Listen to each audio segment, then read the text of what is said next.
नमस्कार दोस्तों, स्वागत है आपका आज के वीडियो में। और आज अगर आप ये वीडियो देख रहे हो, इसका मतलब है आप क्रिकेट के सबसे ज़्यादा फ़ैन हो, सबसे बड़े फ़ैन हो। बिकॉज आज मेरे साथ है मिस्टर आसिफ खान। आसिफ सर, सो आसिफ भाई is currently German assistant national coach and Europe में जितना भी क्रिकेट है या फिर जर्मनी में जितना भी क्रिकेट है उसके डेवलपमेंट के ऊपर या फिर नए टैलेंट्स को हंट करने के लिए एंड हमारे HCA रॉयल्स के कोच भी है। सो in overall he will give the details, but I would like to directly, without wasting time, I would like to ask him, please start and give us a short introduction about yourself so that हम लोग आगे बातें बढ़ाएं। और अगर आपको इस पूरे वीडियो में the purpose of this video is to understand people who are coming to Germany और उनको क्रिकेट खेलना है एंड जो इंडिया में बैठे उनके लिए कि क्रिकेट जर्मनी में कैसे खेला जाता है एंड सारी डिटेल्स। तो चलिए स्टार्ट करते हैं आज का वीडियो। आसिफ सर, बिटशुन। नमस्ते, हेलो, अस्सलाम वालेकुम, welcome to the video. Thank you Abhijit के आपने टाइम लिया और मुझे इस एपिसोड में बुलाया। Thank you so much for that. Exciting sport और रिलीजन हमारी कंट्री में, इंडिया में बहुत फैन फॉलोइंग है और जो पैशन को लेकर हम लोग जर्मनी आते हैं, आई थिंक वो पैशन हम लोग को कहीं छोड़ना चाहिए। हम लोग वैसे ही बहुत कुछ इंडिया में वापस छोड़ कर आए हैं, अपनी फैमिलीज़ को, लाइवलीहुड को, जो भी एक नए ड्रीम के लिए जो पैशन हम लोग लेकर आए हैं, एंड आई थिंक वो पैशन हमेशा अंदर जीवित रहना चाहिए। यस, तो वो मैं डेवलप करने की कोशिश करता हूँ। मैं कोशिश करता हूँ कि हर आदमी खेले, खुश हो, इन्जॉयमेंट ले, और अगर ये चांस मिले आपको आगे खेलने का, देखिए रास्ता कहाँ तक लेके जाता है। सही है, ये बात आपने सही बोली। आसिफ भाई, थोड़ा आपके बारे में बताइए कि आप जर्मनी में कब आए हो and then right now what you are doing in Germany and how was your plan started to come to Germany, उसके बारे में थोड़ा आप। मुझे करीब 25 साल हो गए जर्मनी में। मैं बर्लिन में पढ़ने आया था। ज़्यादा ज़िंदगी मेरी जर्मनी में गुजरी है एज़ कम्पेयर टू इंडिया। लेकिन ऑब्वियसली मेरे रूट्स कलकत्ता से हैं और मैं इकोनॉमिक्स पढ़ने आया था जर्मनी, लेकिन मैं कंप्यूटर इंजीनियर बढ़ के बाहर निकला। कॉमर्स ग्रेजुएट था मैं इंडिया में, और जब मौका मिला मुझे बर्लिन में पढ़ने का तो मैंने ले लिया। और लैंग्वेज करनी पड़ी, सारे कोर्सेज उस टाइम जर्मन में थे, जो काफ़ी बड़ा चैलेंज था मेरे लिए। But we just carried on और पढ़ाई की और बहुत सारी चीज़ें साथ साथ लर्न करता गया, जिससे इवेंचुअली 2006 में मैंने अपना ग्रेजुएशन यहाँ पे कंप्लीट किया, विच इज़ उस टाइम डिप्लोम बोलते थे, जो मास्टर्स, बैचलर्स और मास्टर्स के बाद मिलता था। तो उसमें मुझे कंप्यूटर इंजीनियरिंग की डिग्री मिली। और क्योंकि मेरा कॉमर्स बैकग्राउंड था और IT डिग्री थी, मुझे एक बैंक में जॉब मिल गया डुसलडॉर्फ में 2007, जब मैं बर्लिन से डुसलडॉर्फ आ गया। लेकिन इस सारी जर्नी के साथ क्रिकेट एक अहम पार्ट था मेरी लाइफ का, जो डी स्ट्रेसिंग, जो एक मेरा जो पैशन था। मतलब ऐसा कभी नहीं था कि मैं बहुत बड़ा प्रोफेशनल क्रिकेटर बन सकता हूँ या बन जाऊँगा, लेकिन एक फन एलिमेंट था उसमें, एक पैशन था। एक ये था कि जब मुझे बहुत स्ट्रेस था, जब बहुत सारा काम मेरे नहीं हो पाता था, क्रिकेट एक ऐसी चीज़ है जो मैं खेल के थक कर वो चीज़ सिस्टम से निकल जाती थी। तो cricket was like energy booster for you. Was energy booster बोल लीजिए आप, एक बैलेंसिंग एक्ट था, एक माइंड को रीसेट करने का तरीका था। और जो चीज़ अच्छी करने का शौक था वो साथ करता था। So job and cricket, both job and passion. उस टाइम मैं अकेला था, बैचलर था, तो दोस्तों के साथ क्रिकेट खेलना एक अच्छा पास टाइम भी था। करेक्ट। सो अगर आपने ये बात बोल दी है कि लाइक क्रिकेट के टॉपिक के ऊपर हम लोग आ ही गए, तो because the whole thing is about cricket, I would like to take you to the early days. Like आपने जो आपकी जर्नी थी इंडिया में, सो क्रिकेट का सफ़र आपने इंडिया में कब शुरू किया? मतलब कब, when was it, I mean you started playing cricket in India? I think हम लोग एरिया में एक जगह थी जहाँ पे सारे एरिया के लड़के, मोहल्ले के लड़के आके क्रिकेट खेलते थे, जो स्ट्रीट क्रिकेट बोल रहे, गली क्रिकेट बोल रहे, गली क्रिकेट। या वहाँ पे शायद मैंने क्लास 6 में खेलना शुरू किया। स्कूल की टीम में मैं अंडर 15 में सिलेक्ट हुआ, और लेकिन खेला मैं अंडर 17 के लिए। तो कोच ने बोला शायद जो भी अंडर 17 में ज़्यादा चांसेस हैं खेलने के लिए, तो शायद 15 को स्किप करके मैं 17 खेलने लगा एट द एज ऑफ 14। अच्छा। लेकिन वहाँ से मेरी क्रिकेटिंग जर्नी शुरू हुई। तो स्कूल क्रिकेट में खेला मैं, उसके बाद मैं क्लब में गया, सेकंड डिवीजन के लिए मैंने वहाँ पे साइन अप किया और मैं क्लब लेवल का खेलता रहा करीब till the time of university. तो मैं यूनिवर्सिटी टीम में तो नहीं था, लेकिन मैं अपने मैं रेजिडेंशियल यूनिवर्सिटी में था अलीगढ़ में, वहाँ के जो हाउस जो टीम थी उसमें मैं खेला था। ओके, आपने school cricket and mid level university level. Okay, cool. जब मैं वापस कलकत्ता आया यूनिवर्सिटी के बाद, तो फिर मैंने 1 साल सेकंड डिवीजन के लिए वहाँ साइन अप किया था, लेकिन मैं खेल नहीं पाया क्योंकि मैं जर्मनी आ गया। जर्मनी आ गए। And then when you came to Germany, आपने कैसे डिसाइड किया कि जर्मनी में मेरे को अभी, जैसे आते ही अपने पास तो बहुत सारी चीज़ें होती है करने लायक, मतलब या फिर आप एजुकेशन के लिए आए थे, let's say like this, then how cricket also came into this, and क्या वो बूस्ट मिला आपको यहाँ पे, या क्या दिखा आपको? क्योंकि 2006 you said you came to Germany, 99-2000, okay, early 1999। मुझे तो नहीं पता कि क्रिकेट का कैसा सीन था, because I came in 2019, almost 20 years after that. So आपको तब क्या था ऐसे, मतलब ट्रिगर किया कि यहाँ पे क्रिकेट है, पता है, या फिर कैसा था? मतलब तब जब मैं आया मुझे नहीं पता था कि यहाँ जर्मनी में क्रिकेट होता है। मुझे एग्जिस्टिंग स्पोर्ट है ये मुझे पता था। मुझे पता था कि यहाँ पे फुटबॉल प्लेइंग कंट्री है, यस, बट क्रिकेट यहाँ होता है नो क्लू। तो जब मैं यहाँ आया और यूनिवर्सिटी में गया, तो एक फ्रेंड था, उसने बोला कि यहाँ पे क्लब क्रिकेट होता है, खेलना चाहोगे? तो वीकेंड में टाइम होता था, तो अब लोग बोला कि चलो देखते हैं क्या है। ओके। तो काफ़ी अच्छा ग्राउंड था वो। यहाँ जर्मनी की जो हिस्ट्री थी, यहाँ ब्रिटिश भी थे, तो उन्होंने अपना बैरक्स बना कर रखा हुआ था। ओके। और एक ग्राउंड भी उन्होंने डेवलप कर था, जहाँ पे पवेलियन था और एस्ट्रोटर्फ की सेंटर विकेट थी, 2 प्रैक्टिस विकेट्स थी साइड में। और लोग बताते थे काफ़ी अच्छा वहाँ पे आर्मी खेलती थी, और फिर जब वो गए तो सिविलियंस आके सब नॉर्मल खेलने लगे। तो वहाँ पे 6 या 7 क्लब्स थे उस टाइम। उनमें से एक क्लब में मैं फिर अटैच हो गया, और वो क्लब खेलते खेलते वो Indian, Pakistani, British, West Indian, Sri Lankan, Bangladesh सब मिक्स करके बेसिक एक स्पोर्ट खेलते थे, जो सबको एक कॉमन थी, सबको बाइंड करता था वो। और आके वहाँ बारबेक्यू भी होता था, कभी बाद में लोग वहाँ के बियर भी पीते थे, फैमिलीज भी आती थी वहाँ पे मैच के बाद। तो काफ़ी अच्छा एनवायरनमेंट था, और प्लस आपको कम्पिटिटिव क्रिकेट मिलता था। करेक्ट। सो आपकी बेसिकली वो वहाँ से शुरुआत हुई। मैं इन्वॉल्व हुआ, और फिर उसके बाद बस एक स्टेप के बाद कब मैं इन्वॉल्व होता गया डीसीबी या आईसीसी के साथ, पता नहीं, मतलब। Okay, so exactly here lies my question कि आपने 2004 में जर्मन नेशनल टीम के लिए आप सिलेक्ट हुए थे, and you were I think captain also at that moment. So how was this moment first of all coming from India, and उसके बारे में थोड़ा, मतलब जर्मन नेशनल टीम के बारे में, एंड आपकी जर्नी के बारे में भी बताइए थोड़ा सा। मतलब इतना आगे मैं नहीं सोच रहा था कि आगे क्या होगा। मैं जस्ट संडे टू संडे अपना क्लब लेवल क्रिकेट खेलता था, जो प्रैक्टिस के दिन होता था वहाँ प्रैक्टिस करता था। लेकिन जो बेसिकली मेरा आइडिया ये था कि जो टाइम में इन्वेस्ट करूँ क्रिकेट में, या जो टाइम में पढ़ाई में इन्वेस्ट करूँ, जो भी मैं काम करूँ उसमें 100% डेडिकेशन साथ करूँ। मतलब टाइम वेस्ट करने के लिए मैं नहीं करता था। बराबर, मन लगा के, मतलब अगर मैं करूंगा तो मन लगा के करूंगा, नहीं तो मैं घर में बैठ के आराम से सोऊंगा। यहाँ पे मतलब वीकेंड पे वही नेटफ्लिक्स उस टाइम यस राइट, दुनिया बहुत अलग थी। तभी तो इंटरनेट, तभी तो सोशल मीडिया भी इतना नहीं था। बट एनीवे, लेकिन फोकस ये था कि जब मैं खेलूं, अच्छा खेलूं, टीम के लिए खेलूं। और इवेंचुअली 2004 में हम लोग की टीम जो बर्लिन में थी, वो म्यूनिख अगेंस्ट जर्मनी 50 ओवर्स का फाइनल खेल रही थी। ओके। तो वहाँ मैं नंबर 3 में बैटिंग कर रहा था, और मैंने एक टफ कंडीशंस में 75 या 80 रन मारे थे। और स्लिप में खड़ा हुआ, न्यू बॉल स्विंग हो रही थी, उसमें 2 कैच मैंने पकड़ लिए थे, और वहाँ पे काफ़ी अच्छा मोमेंटम हम लोग को मिल गया था। और अपेरेंटली डीसीबी के जो बोर्ड के मेंबर्स थे, वो उस गेम को देखने आए थे, बिकॉज वो मार्की इवेंट था डीसीबी का उस टाइम। 50 ओवर्स का फाइनल, बुंडेसलीगा का बेसिकली फाइनल था वो।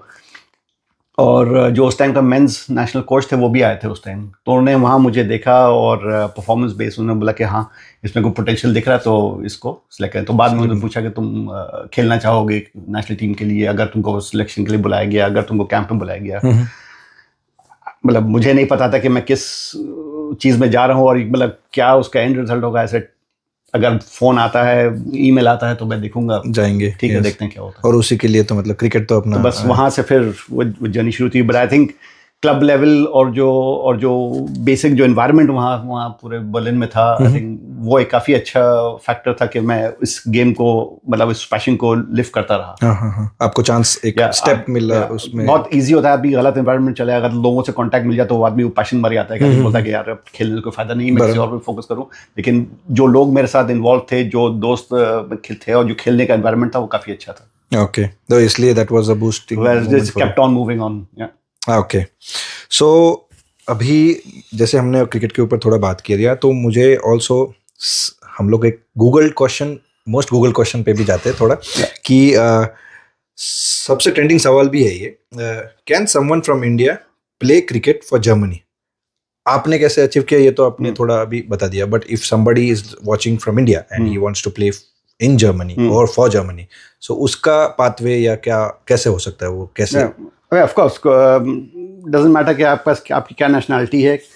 अगर आप 3 साल से ज़्यादा जर्मनी में रहे हैं, रजिस्टर्ड रहे हैं और आपने क्लब लेवल पे अच्छा परफॉर्मेंस किया है तो अननोटिस नहीं जाता है। तो कोई ना कोई इसको देखता है, उसको इवैल्यूएट करता है। आपके रीजन जर्मनी में 7-8 रीजन्स हैं क्रिकेट के, वो आपको नॉमिनेट करते हैं स्काउटिंग के लिए, सिलेक्शन कैंप्स के लिए, और वहाँ से पाथवे आदमी आगे जाता है। बेसिक आइडिया ये है कि अगर आप 3 साल यहाँ रहे हैं, आप जर्मनी में रहते हैं, या फिर आपके पास जर्मन पासपोर्ट है और अंडर 19 और यूथ के लिए अगर वो बच्चा जर्मनी में पैदा हुआ है तो वो एलिजिबल है खेलने के लिए।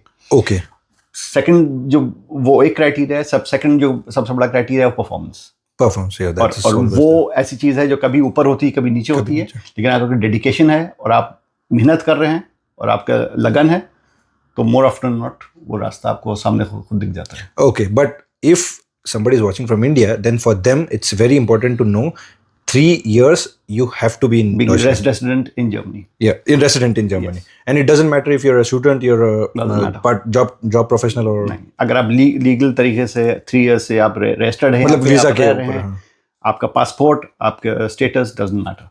ओके, दैट मींस आप हाउस बिल्डिंग के लिए आए हो या हाउस बिल्डिंग के लिए पढ़ाई कर रहे हैं, कुछ भी कर रहे हैं, आप जॉब के लिए आए हैं, स्टडी,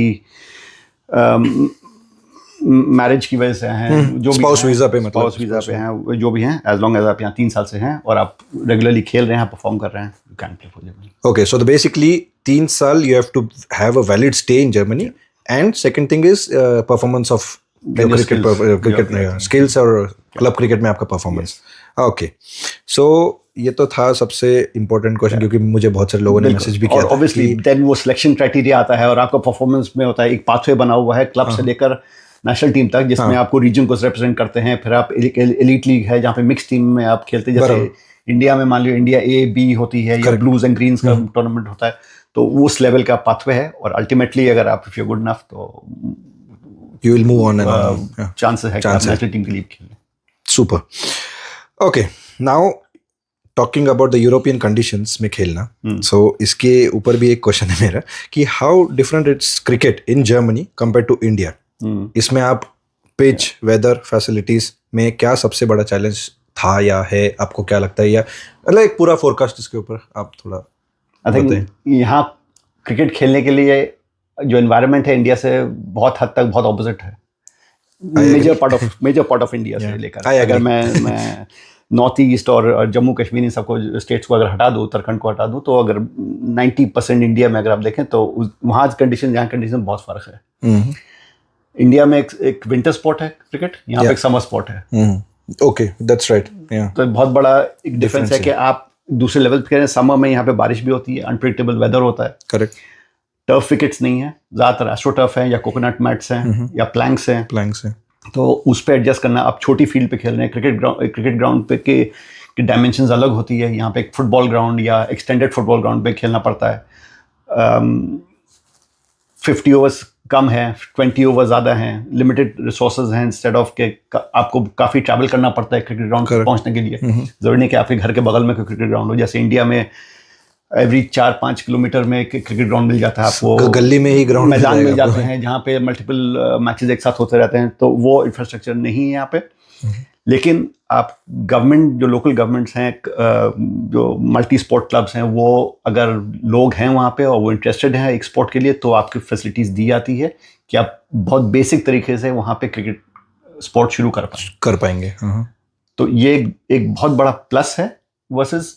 और नेगेटिव पार्ट उसका ये है कि पूरे जो क्रिकेटिंग इन्वायरमेंट और इंफ्रास्ट्रक्चर है अभी बहुत इनिशियल फेज ऑफ डेवलपमेंट में है। करेक्ट। अगर मैं यूके से कंपेयर करूं, ब्रिटिश आइलैंड से, कनाडा से, यूएस से, जर्मनी अभी भी काफ़ी डेवलपिंग स्टेज में है as compared to cricketing infrastructure. Okay, coming up, या मतलब 20 इयर्स बैक से अगर मैं आज कंपेयर करूं, number of people playing cricket, number of clubs in Germany, number of teams in Germany, मतलब मैसिव इंक्रीज है।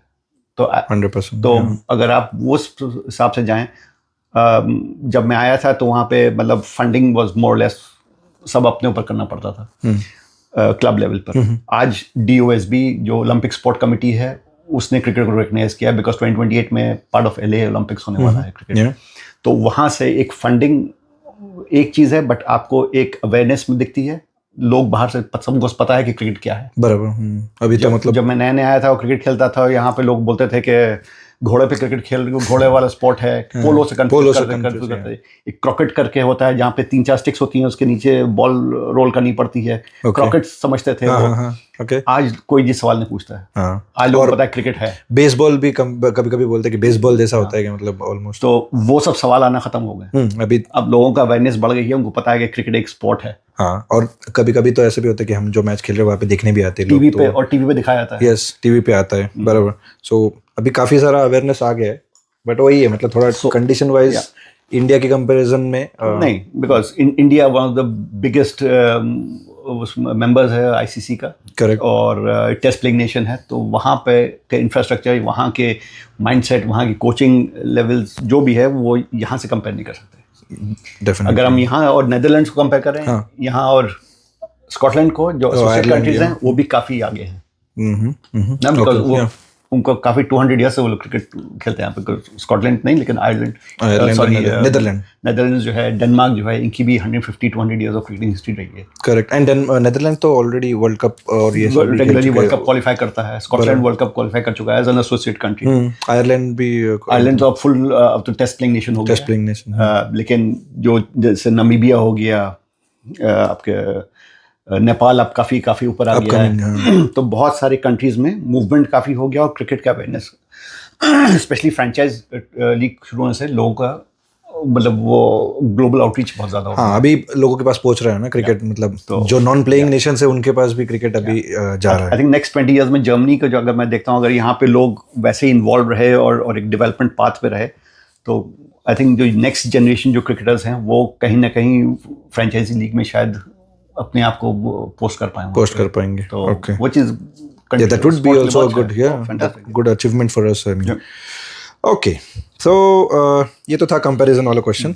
और आपके टाइम पे जब आप क्रिकेट खेल रहे थे और आज के टाइम पे, so on this topic I have a short question, how to join a cricket club in Germany. अगर बंदा कोई इंडिया से आ रहा है शुरुआत करने, या फिर ऑलरेडी यहाँ पे है, तो उसको बहुत सारे लोगों का ये भी क्वेश्चन होता है कि मैं कहाँ किसको पूछूं कि मेरे को खेलना है क्रिकेट। सो इसके लिए आप क्या सजेस्ट करोगे या क्या बताओगे? जिस दोस्त ने मुझे जर्मनी में बर्लिन में रास्ता दिखाया था क्लब का, वो अब फेसबुक हो गया है। वो कम्युनिटीज हो गई हैं। करेक्ट। वो अब क्लब्स खुद रीच आउट कर गए हैं, सब सोशल मीडिया के थ्रू। तो वो एक दोस्त जो है वो 4-5 तरीके के दोस्त बन गए हैं। करेक्ट। तो अभी आपके पास तभी तो सिर्फ गूगल होगा, या आई डोंट नो, पहले गूगल भी बहुत इनिशियल स्टेज में था, लेकिन लोग by word of mouth communication था। अब वो चीज़ आसान हो गई है। अगर आप DCB की जो गवर्निंग बॉडी है क्रिकेट इन जर्मनी की, उसकी वेबसाइट पर जाएं तो वहाँ पे एक सेक्शन में आपको आई थिंक फराइन और DCB फराइन है, और वहाँ दिख जाएगा, आप सर्च कर सकते हैं कि आपके जहाँ रहते हैं उसके क्लोजेस्ट क्लब कौन सा है। ओके, फराइन मतलब club. In when you search for a Verein, that means for a club, then you can find कि आप जो भी सिटी में, स्टेट में, जहाँ पे वहाँ से क्लोजेस्ट कौन सा है, और आपको फिर कैसी सुविधा है, then you can register for this. वो एक है। अगर आप फेसबुक में सर्च करें तो मल्टीपल क्रिकेट क्लब्स के वेबसाइट्स या फेसबुक पेजेस दिख जाएंगे, वहाँ पे आप कॉन्टैक्ट कर सकते हैं उनको। करेक्ट। वैसे इंस्टाग्राम हो गया, जो भी सोशल मीडिया चैनल्स हैं, बहुत आसान हो गया क्या आजकल करते हैं, बिकॉज कोई सी भी टीम है जिस लेवल का क्रिकेट खेल रही है, सबका एक सोशल मीडिया प्रेजेंस है। बराबर। अभी सबका एक पेज होता है, and then you can reach out to that page कि मेरे को भी खेलना है, then they can give you feedback, right, और आके फिर आप और कुछ नहीं मिले तो आप अपने यूनिवर्सिटी स्टूडेंट्स जो हैं कहीं से भी आप पता कर सकते हैं। लेकिन आई थिंक आज के दिन में comparing to about 180 clubs in Germany and about 300 teams in Germany, मुश्किल है कि आप बहुत दिन तक क्रिकेट नहीं खेल सकते। हाँ, मतलब वो डिपेंड भी करता है आपको खेलना क्या है, कि आप हार्ड बॉल क्रिकेट खेलना चाहते हो या soft ball, then there is again a different thing. Soft ball में भी आपको पेजेस मिलेंगे, सोशल मीडिया मिलेगा, जहाँ पे आप डायरेक्टली बात कर सकते हो कि मैं इंटरेस्टेड हूँ, and then you can meet set up a meeting and then, या फिर डायरेक्टली ग्राउंड पे भी आ सकते हो, जहाँ पे आपके घर के पास में, and then you can find. आजकल हर बड़े शहर में अगर आप संडे को वॉक पे जाएं या जॉग करने जाएं तो कहीं ना कहीं हाई प्रोबेबिलिटी है कि कोई ना कोई आपको क्रिकेट खेलता हुआ मिल जाए। Yes, I agree. अभी है वो, जैसे हम लोग माबुक एक काफी छोटा सिटी है, but we have started with indoor cricket. हमारे यहाँ पे एक बास्केटबॉल जैसा एक बड़ा कोर्ट है, जहाँ पे भी हम लोग गली क्रिकेट मतलब नीचे से, बट हाँ मतलब indoor types but open, and then there are people watching us, German people वहाँ पे आके बारबेक्यू करते हैं, ये सब करते हैं, वो देखते हैं हमको पूछते हैं कि कौन सा स्पोर्ट है। So talking about this point, कि देखने में तो मिल जाएगा कि क्रिकेट कहीं ना कहीं चल रही है, वहाँ पे जाके the only thing is you have to speak, ask. ऐसा नहीं कि मैं घर में कोई आपको उठाने नहीं आएगा, भले ही आप नेशनल प्लेयर हो, लेकिन बिल्कुल पता तो चले किसी को कि आप खेलने में इंटरेस्टेड हो। अगर इतना जुनून है खेलने का तो फिर रास्ता ही मिल जाएगा। Talking to you on the same point, आपको याद है मैं माबुक से कलोन 200 किलोमीटर जाता था, और आपने मेरे को कलोन में बोला था कि इतना दूर आने से अच्छा फ्रैंकफर्ट के यहाँ पे आ जाओ। So it is like 90 kilometre still there, but at least अभी तो मैं जो क्लब में हूँ, आपने ही मेरे को बोला था कि ये वाले क्लब में आ जाओ, ये इजी है आपको ट्रैवलिंग और इससे भी। बिल्कुल, मैंने खुद काफ़ी ट्रैवल किया है और मैं बहुत लोगों को जानता हूँ जो 400 किलोमीटर एक तरफ जाते हैं खेलने। टीम्स हैं जो, क्योंकि क्रिकेटिंग रीजन्स इतने बड़े हैं, तो ग्योटिंगन की टीम कील जा रही है, which is 400 kilometre one way, जाना 50 ओवर्स का मैच खेलना, फिर 400 किलोमीटर वापस आना, इट्स ह्यूज कमिटमेंट, और बहुत टाइम उसमें चला जाता है।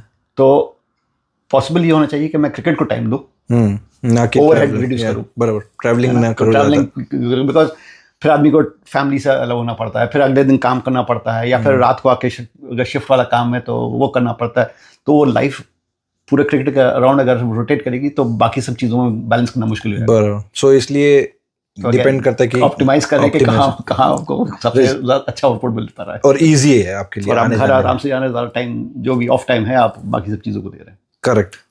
So last question in this, can cricket be a career option in Germany, and या साइड पैशन ही अच्छा है? आपको क्या लगता है? मतलब कोई अगर ऐसा बंदा है जो बोल रहा है कि मुझे सिर्फ क्रिकेट खेलने के लिए जर्मनी जाना है, या फिर ऑलरेडी यहाँ पे है जो सोच रहा है कि सिर्फ क्रिकेट में ही मेरे को करियर आगे बढ़ाना है, तो आपको क्या लगता है उसके ऊपर?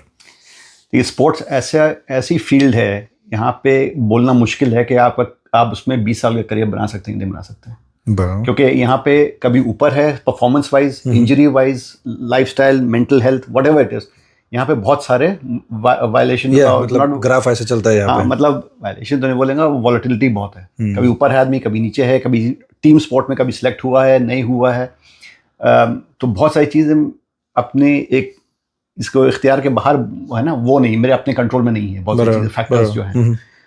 तो एट दिस लेवल मेरा क्लियर कट आंसर है नहीं। सो passion you can follow but not full time job. आपका फुल टाइम एक जॉब हो या पार्ट टाइम जॉब हो, आप पैशन फॉलो करें कि आप मान लीजिए जर्मनी में खेल रहे हैं लेकिन बगल में नेदरलैंड्स है जो यहाँ पे प्रोफेशनलिज्म ज़्यादा है क्रिकेट में, आप भले ही वहाँ जाके ज़्यादा अपना खेल पाएं, या आप यूके जाके खेल पाएं, whatever it is, but I think at this point Germany उस लेवल पे नहीं कि आपको फुल टाइम जॉब या full time employment from cricket मिल पाए, जनरेट हो जाए।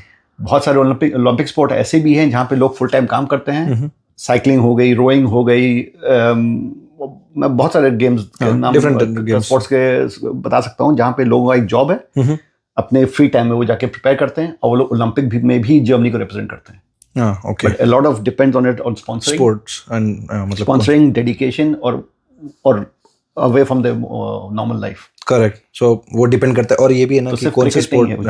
क्रिकेट में अभी फिलहाल जर्मनी में वो नहीं है, बट जैसे मैंने बताया बहुत सारे ओलंपिक स्पोर्ट्स ऐसे भी हैं, जैसे रोइंग हो गई, हॉर्स राइडिंग हो गई, व्हाटएवर हो गया, कि आपको अपना फ्री टाइम उसमें इन्वेस्ट करना पड़ता है, आपको प्रिपेयर करना पड़ता है, लेकिन आप उससे जी नहीं सकते।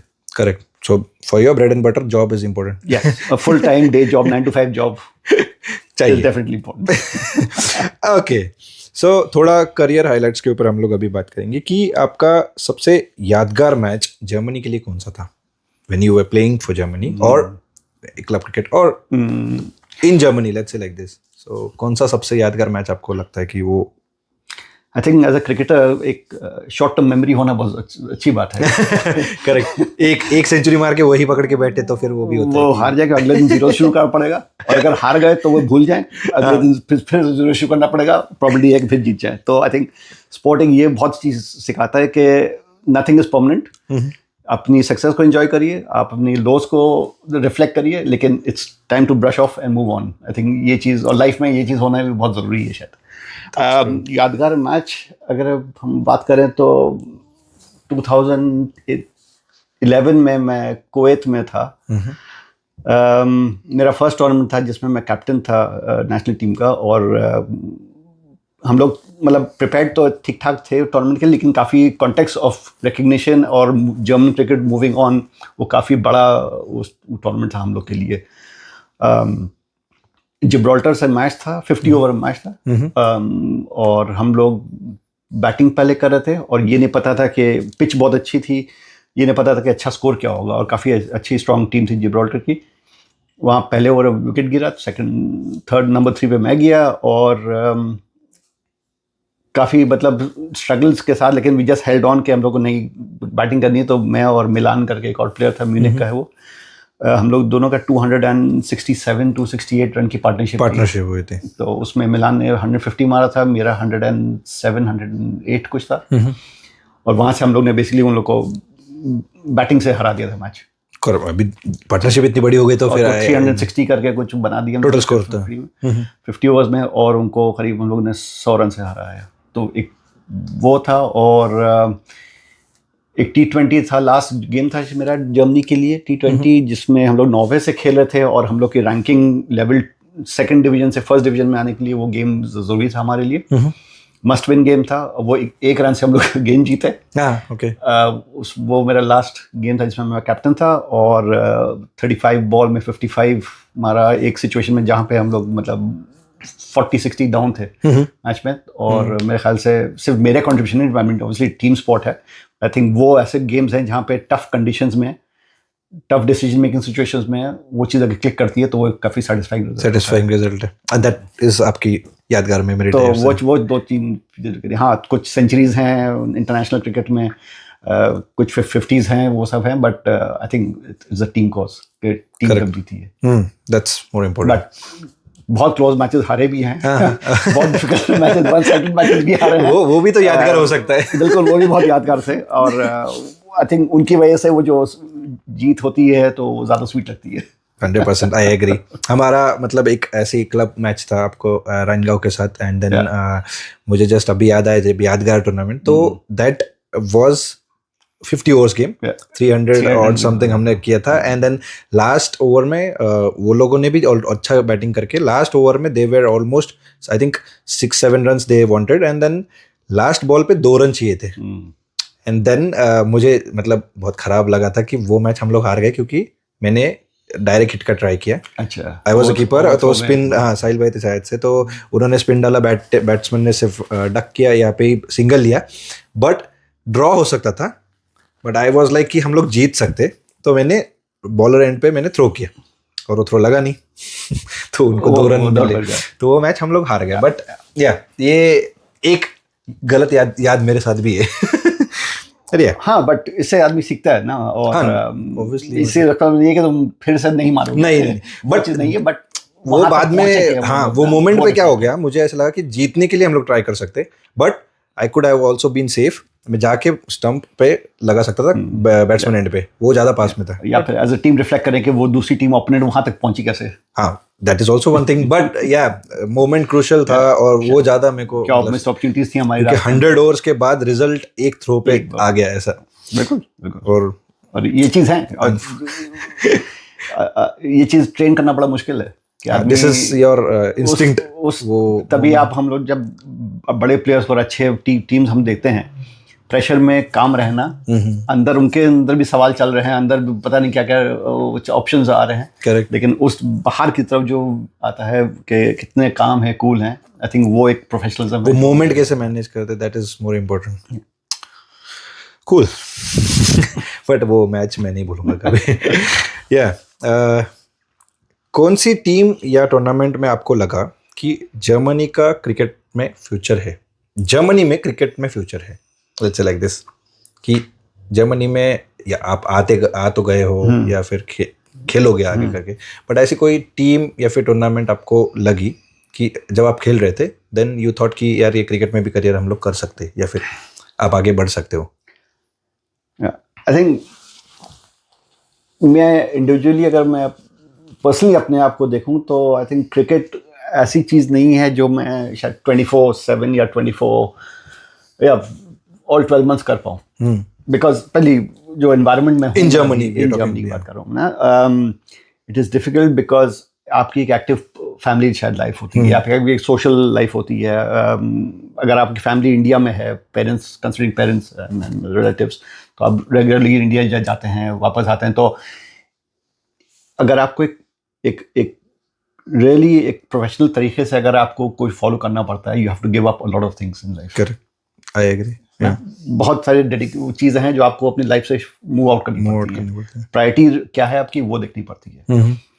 इन जर्मनी अगर मैं फाइनेंशियली स्टेबल हूँ, अगर मुझे एक स्टेबल लाइफ स्टाइल चाहिए, और प्लस मैं अपने जो फैमिली और रिलेटिव्स हैं उनको साथ अगर लेके चलना चाहता हूँ, तो आई थिंक बहुत सारी अलग प्रायोरिटीज़ भी बीच में आ जाती हैं। एज वी गो अलॉन्ग, बच्चे होते हैं, बच्चे स्कूल किंडरगार्टन गए, स्कूल गए, आपको और टाइम और चीज़ों को देना पड़ता है। बराबर। तो उन सब चीज़ों रखने के लिए आई थिंक अगर आपको एक बहुत बड़ा या बहुत एक स्टार्क डिसीजन नहीं ले सकते कि आपको सब कुछ छोड़ के आप क्रिकेट खेलेंगे। बराबर। ओके, और अगेन जो मैं बोलना चाहता हूँ कि 35-40 जब आप ऐसे स्टेज में आते हैं कि चलिए आपका एक्टिव प्लेइंग करियर ख़त्म होता है, बराबर, फिर क्या? Then you have to search something again, restart. बिल्कुल, बट दैट इज कोचिंग है, ब्रॉडकास्टिंग है, ये है बात, ये, लेकिन ये एक जैसे कंसल्टेंसी टाइप बिजनेस हो जाता है कि आप 6 महीने काम कर सकते हैं, आप 9 महीने काम कर सकते हैं, 3 महीने अगर ऑफ भी हैं तो आपके पास इतना बैकअप है कि you can still go through. लेकिन उसके लिए एक बहुत बड़ा लाइफस्टाइल और करियर डिसीजन होता है ये, और आई थिंक जर्मनी के लिए काफ़ी चैलेंजिंग है। सिर्फ क्रिकेट नहीं, जैसे मैं बताया बहुत सारे स्पोर्ट्स ऐसे हैं जहाँ पे ये लाइफ चेंजिंग डिसीजन होने चाहिए। और बड़ा ऑनेस्टली फील है कि अगर आप यहाँ पर जर्मनी आए हैं तो I think cricket should be a passion, and अगर आप उसको मज़ा है और उसको आप इंजॉय करते हैं तो उसको साथ खेलिए, मज़ा करिए, but I don't think it will overtake your actual professional life. Correct, या so I got the point. I mean बहुत सारे लोगों को ऐसे समझेगा नहीं कि इंडिया से जो लोग देख रहे हैं स्पेसिफिकली कि what are the exact challenges we are talking about, because it also depends at what age you are coming here and what is the purpose of coming to Germany. Job करने के लिए आ रहे हो और आप अगर job छोड़ के क्रिकेट खेलने लग गए, ये यहाँ पे नहीं हो पाएगा, देन आपको लात मार के निकाल देंगे यहाँ से।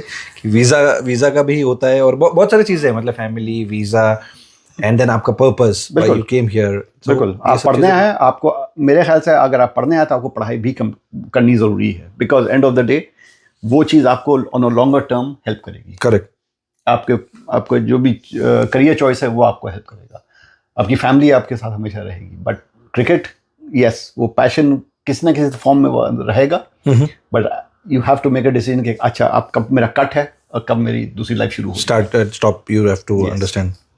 Okay, now something personal and a bit inspirational. क्या कभी आपको लगा कि क्रिकेट खत्म हो जाएगी जर्मनी में आके, मतलब आपकी क्रिकेट जो आप क्रिकेट खेलते थे पहले से, तो आपको कभी लगा फ्रॉम द स्टार्टिंग डेज कि जर्मनी में आके यार मेरा तो क्रिकेट का खत्म, अभी मैं यहाँ पे नहीं खेल पाऊंगा, ऐसे कभी आपको लगा? हाँ, जब मैं नया आया था तो मैंने सोचा भी नहीं था कि जर्मनी में क्रिकेट होगी, क्योंकि ना ही मैं कुछ सामान लेकर आया था, ना ही उस टाइम कुछ मिलता था। लेकिन मतलब उस टाइम जब मैं आया पढ़ने तो दिमाग में कुछ और चीज़ें थी कि यूनिवर्सिटी में एडमिशन चाहिए, कैसे सेटल होऊंगा, लाइफस्टाइल क्या होगी, तो वो सब चीज़ें ज़्यादा थी। बट आई थिंक देखिए जो स्पोर्ट है या जो भी चीज़ है वो जो खेलने वाले होते हैं उनसे आगे बढ़ती है। बराबर। पैशन एक आदमी का होना या 1000 का होना, एज लॉन्ग एज वो एक के अंदर भी है, वो इन्फेक्शियस होता है, दूसरों को तक फैलता है, लेके जाता है। वो 1 से 5 होंगे, 5 से 500 हो जाएंगे। करेक्ट। तो आई थिंक वो कभी नहीं हो सकता। आदमी पार्क में खेले, सड़क पे खेले, ग्राउंड पे खेले, सॉफ्ट बॉल से खेले, हार्ड बॉल से खेले, लकड़ी से खेले या फिर आई डोंट नो बोतल के विकेट्स बना ले, तरीका आदमी का एज लॉन्ग एज खेलने के लिए रेडी है, बस रास्ता मिल जाता वो उसको खेलने की इच्छा चाहिए, बस। वो कर लेता फिर मैनेज। बिल्कुल। और अगर क्रिकेट नहीं भी होता यहाँ पे, हम इतने पागल हैं कि शायद कुछ ना कुछ तो कर ही लेते हैं, मतलब कुछ तो बना लेते। और हम ऐसे ना यहाँ पे जो आते, आधे से ऊपर I think out of 10 9 people at least जिनको क्रिकेट पसंद है। बिल्कुल। ऐसा कोई नहीं मिलेगा आपको कि बोलेगा मेरे को क्रिकेट में कोई इंटरेस्ट नहीं, रेयर मतलब चांस है। तो सब आपको मिल ही जाते हैं एक दूसरे के साथ जिसको इंटरेस्ट है। एंड और ये जैसे बोला ना कि सामान आ जाता है, जगह आ जाती है, आपको बस खेलने वाले होने चाहिए, खेलने वाले होने चाहिए, इच्छा होनी चाहिए बस। लोग बारिश में भी खेलते हैं, हम लोग जब क्लब लेवल खेलते हैं क्रिकेट और सीजन शुरू होता है यहाँ पे अप्रैल में, तो एक ही दिन में बारिश, बर्फ, सूरज सब होता है, मैच चलता रहता है। मैच चलते रहता है वही।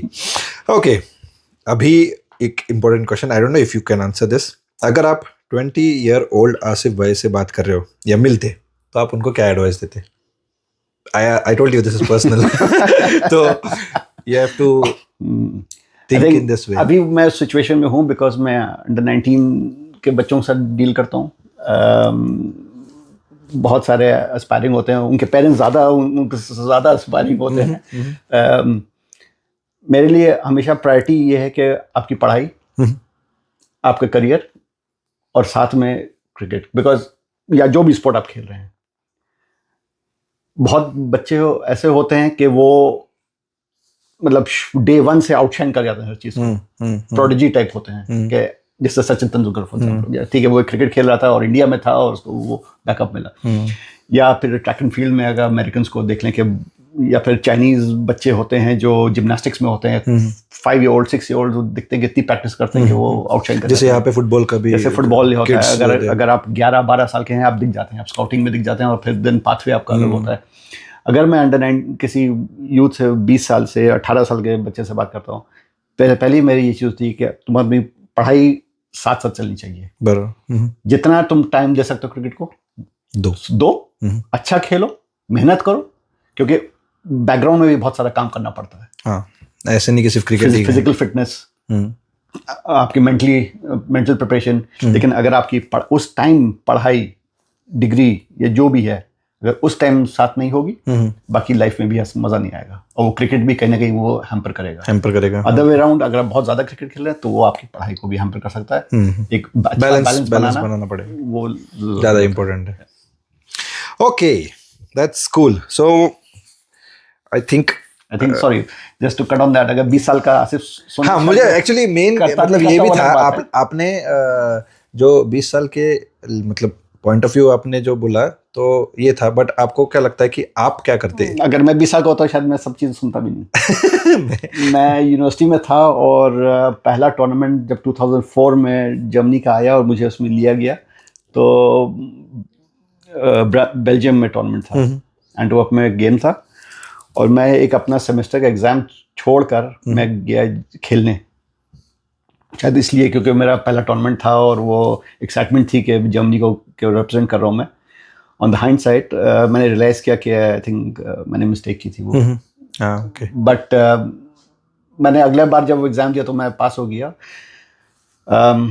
एज अ यंग बॉय उस टाइम शायद वो लाइफ होती है, रिस्क टेकिंग फैक्टर ज़्यादा होता है आदमी के अंदर, थोड़ी नादानी भी होती है, लेकिन एज अ फादर नाउ और as a more responsible person, I think hundred मैं खुद नहीं करता, बट हर आदमी को कहीं ना कहीं वो चीज़ बैलेंस खुद लाना पड़ता है, कहीं ना कहीं वो डिसीजन लेता है जिससे वो बाद में सीखता है।